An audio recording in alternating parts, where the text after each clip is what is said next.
Hi, and welcome to Learning Life. It's so good to see you today. Well, today I want to talk about spelling. One of those things that maybe you've had good experiences with it, and maybe you haven't. Most people think that they really are not good spellers when in fact they are. And maybe that has come from unrealistic expectations that were placed upon us when we were children. If you think about it, we were given list after list after list, followed by test after test after test, and you had to prove that you could sort of memorize these words and then to be able to spell them. Is that really the best way for us to be learning spelling? When I came here to the States and just really saw even more and firsthand how, spelling bees are such a big thing, it sort of is, I've been confused about that.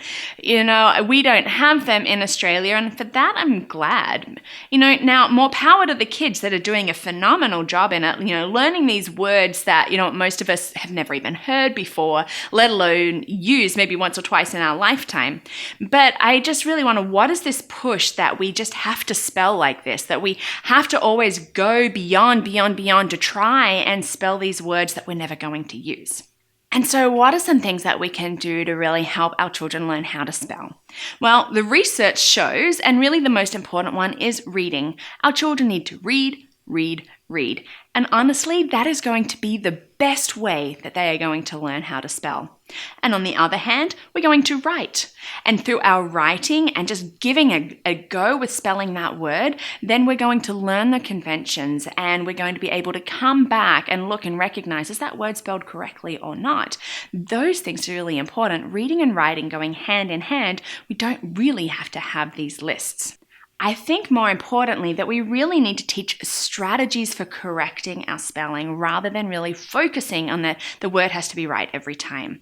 We need to show our children how to find that word and go, is this spelled correctly? You know what? I'm not really sure. Well, why don't you try and write it 2 other ways and see if it really is or it isn't. Or, teaching them how to recognize a correctly spelled word out of, a list of some that are slightly changed up. These are far better strategies for when they're coming back and looking at their own work than, just really insisting that all these words are spelled correctly. And now I'm also a big fan of phonetic spelling. I get excited when I can read a child's story and I can see how that they have followed, I'm sounding it out. These are the sounds that I hear. And you're like, yes, you know what? That's great.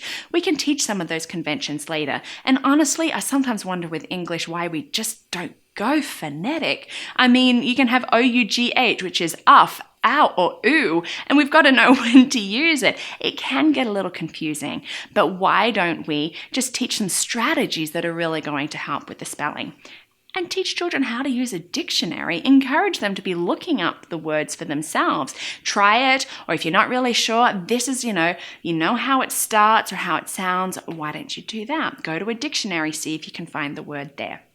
If we are going to have lists, really, I think the best thing is that we have a limited list, maybe about 5 words for the week, that the students pick themselves. That these are words that maybe they've been trying to learn and trying to use in their writing.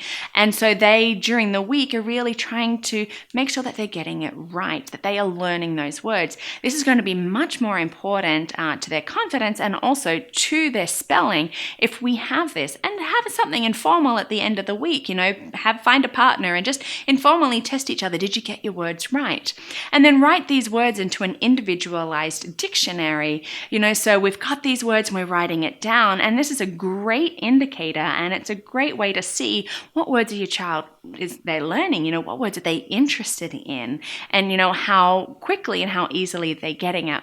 Let's get away maybe from these lists and let's teach some really good tools for our spelling. Yes, we do need to spell. Yes, we need to understand, because even the online spell checkers just don't get it right all the time. But you know what? I would encourage us to even have some fun with it and take some of that pressure off, because guess what? We really are all quite good spellers. My question for you today is, what are some of the things that you didn't like about spelling when you were younger? Today, I want to take a fun family game and show you a different way to be able to use it, especially for your younger children, to reinforce addition. Now, the game is dominoes. And this is something that I have done with a number of students that I have worked with. And, we've always had fun, but I've always wanted to take something and let's make a game out of it. And dominoes is something that so many of us have at home. Maybe we're using it for Mexican train or just even the normal way of playing dominoes, which is great for matching and strategy and all of that. But now this way is just simple and easy. You're going to put your dominoes face down, and every person is going to have a piece of paper and a pencil, and maybe a calculator, because it is okay to use a calculator to check the work that you are doing. And what you want to do is set a limit. Maybe it's 500, or if you've got a smaller number of dominoes, maybe it's 200. And now the first time around, you're going to pick up 2 dominoes and you're going to add how many dots and how many dots together to get your total. The next person will do it. And then from then after, you're just picking up 1 domino at a time, counting your number of dots and adding it to the previous total. And the race is on to see who is going to hit that magic number. And it's just a fun way of being able to reinforce addition and practice addition. And you can always check it with a calculator if you want to.